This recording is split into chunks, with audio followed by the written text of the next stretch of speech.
više bez našeg pitanja neće moći da odlučuje, a u skladu s tim jeste i mjesto i uloga Ministarstva unutrašnjih poslova.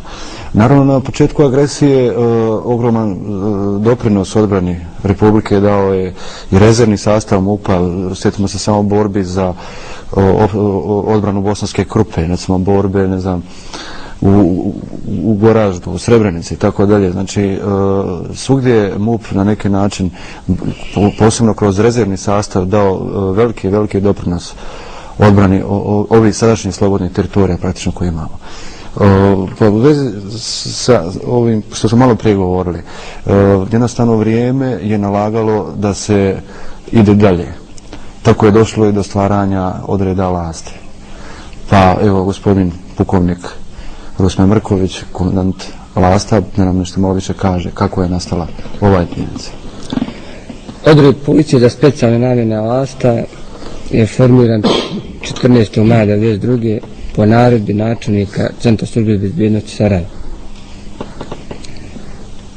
Sam početak i formiranje je bilo vrlo teškim uslovima, jer nije bilo nikakve baze, nikakve osnove za formiranje jedinice. Jedinica je počela da se formira prvo od dobrovoljaca, patriota, iz policije i ostali svi patriota koji nisu bili u policiji. Od naoružanja u početku smo imali lovačke puške i priručna sredstva koja se pravo improvizovala na početku rata. I sam taj put i stvaranje imena i stvaranje nekog ugleda i renomea odreda Lasta je protekao najviše u 1993. i 1994. godini. Jer cijela 1992. godina je najviše odred policije za specijalne namjene radio na obučavanju, osposobljavanju i nabavljanju materijalno-tehničkih sredstava. A to u 1992. godini isto je odred učestvovao u dosta akcija i bitaka u gradu.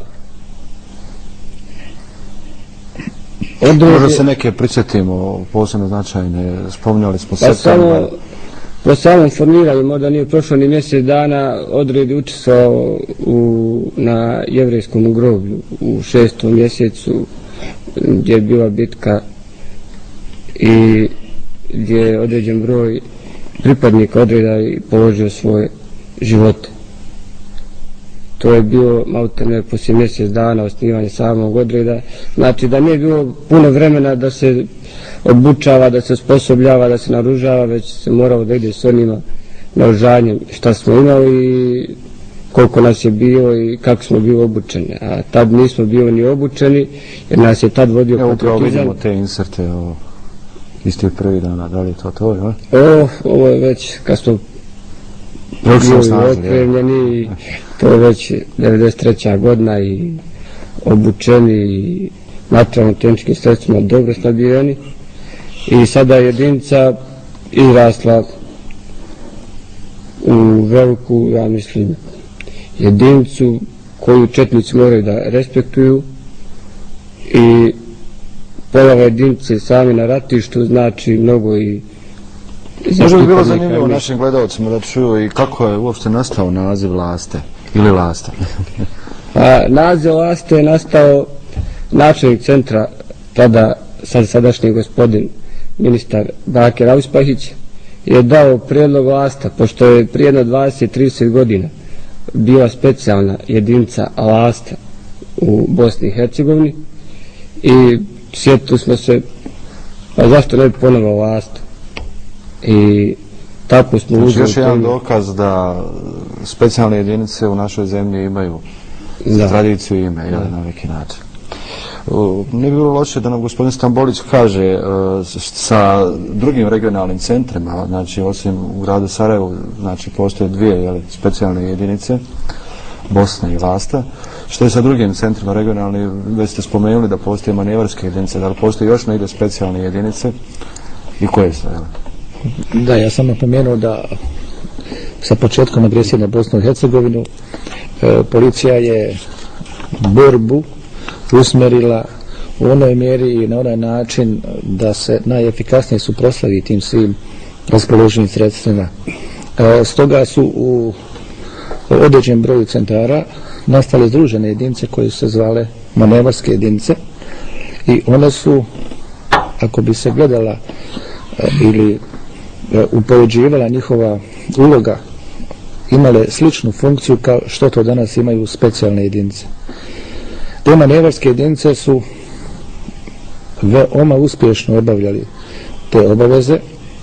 Posebno bih istakao jedinicu manevar iz Zenice, koja je sa svojim uspjesima veoma respektivnim sijala strah na području Zeničkog centra službe bezbjednosti. Koliko ja znao, prosto što upadam u riječ, ratište na Vlašiću, Šeričko, Tesličko, zatim na Visokom gore,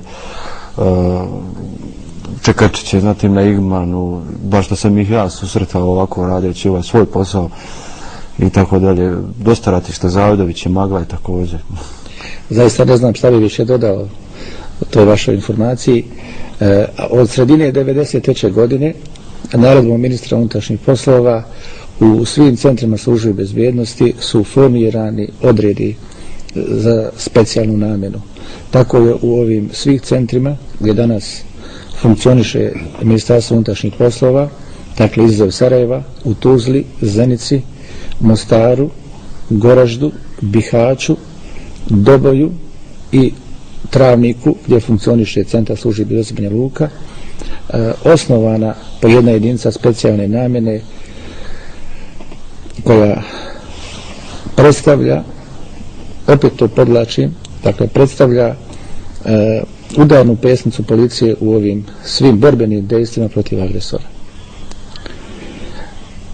Ne znam šta je najinteresantnije od toga pomenuti, ali mislim da ipak računajući da je javnosti poznato u kojoj mjeri je odred Bosna i odred Lasta imao svoju slavnu ulogu u Sarajevu i šire i na drugim područjima širom Bosne i Hercegovine, veoma zapaženu ulogu su imali dva odreda.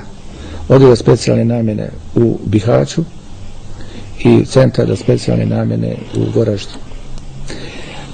Moram da podvučem na osnovu informacija i konstatacija koje smo mi iz generalštaba danas armije Bosne i Hercegovine dobijali, da su to bile jedinice koje su u stvari odigrale glavnu ulogu za slom ovih dviju neprijateljskih ofanziva na Goražde i na Bihaća. I tim momcima ja i ovom prilikom izražavam najiskrenije čestitke i želju da u narednim borbama također imaju tako uspješne rezultate. Pukovnik Kemo Ademović, komandant odreda Bosna. Kako u ovakvoj jednoj emisiji koja praktično daje malo vremena predstaviti ratni put ovog odreda koji je doista ovjenčan slavom? Pa dobro, možda i nije vrijeme da se valorizuju učinci pojedinih jedinica, niti da se sabiraju rezultati, ali evo ako me pitate, ja ću u nekoliko rečenica pokušati Moram je 3 godine iza nas. Da osvijetlim te 3 godine iza nas, ali hvala Bogu armija je danas narasla tako da će ona zadat završne udarce i mi ćemo vjerovatno kao sad jedan mnogo manji segment u sastavu oružanih snaga u sadejstvu s armijom biti pri izvođenju takvih aktivnosti uključeni. 92. neki se sjećaju, neki ne, ali faktički neke konotacije počele su raspadom specijalne jedinice dotadašnje Ministarstva unutrašnjih poslova 4. aprila kad su kadrovi srpske nacionalnosti napustili ovu jedinicu i otišli u svoju bazu na Vracima. Mi smo odmah potom izvukli se iz tadašnje baze Krtelji koja je bila dosta na otvorenom, nepovoljnom terenu i nije mogla poslužiti za nekakvu adekvatniju odbranu i evakuirali smo određeni broj sredstava i naoružanja da bi odmah nakon